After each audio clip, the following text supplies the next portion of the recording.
Ang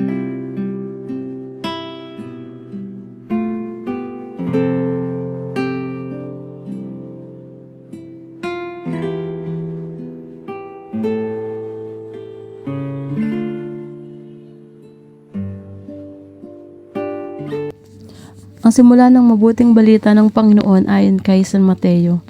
Ito ang lahi ni Hesukristo na mula sa angkan ni David na mula naman sa lahi ni Abraham. Si Abraham ang ama ni Isaac, si Isaac ang ama ni Jacob, na ama ni Juda at ng kanyang mga kapatid. Naging anak naman ni Juda kay Tamar sina Pares at Sara.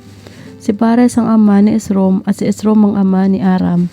Si Aram ang ama ni Aminadab, si Aminadab ang ama ni Naason, na ama naman ni Salmon. Naging anak ni Salmon kay Rahab si Boaz, at naging anak naman ni Boaz kay Ruth si Obed. Si Obed ang ama ni Hese na ama ni Haring David. Naging anak ni David si Solomon sa dating asawa ni Urias. Si Solomon naman ang ama ni Roboam, si Roboam ang ama ni Abias, at si Abias ang ama ni Asa. Si Asa ang ama ni Josaphat at si Josaphat ang ama ni Joram, na siya namang ama ni Osias. Itong si Osias ay ama ni Jotam na ama ni Akas. At si Akas ang ama ni Esekwas, na si Esekwas ay ama ni Maneses. At si Maneses ang ama ni Amos, na ama naman ni Hosias. Si Hosias ang ama ni Jeconias at kanyang mga kapatid. Panahon noon ng pagtatapon ng mga Israelista sa Babylonia.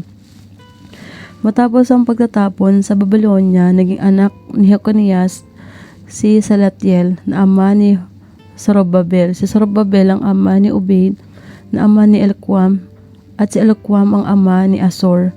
Si Asor ang ama ni Sadok na ama ni Aqui. Ito ang si Aquim ang ama ni Elquid. Si Elquid ang ama ni Eleazar. Si Eleazar ang ama ni Matam na ama ni Jacob. At si Jacob ang ama ni Jose na asawa ni Maria. Si Maria naman ang ina ni Jesus na tinatawag na Kristo.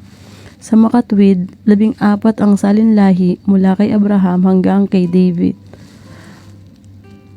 14 mula kay David hanggang sa pagkakatapon ng mga Israelista sa Babylonia, at 14 din mula sa pagkakatapon sa Babylonia hanggang kay Kristo, ang mabuting balita ng Panginoon.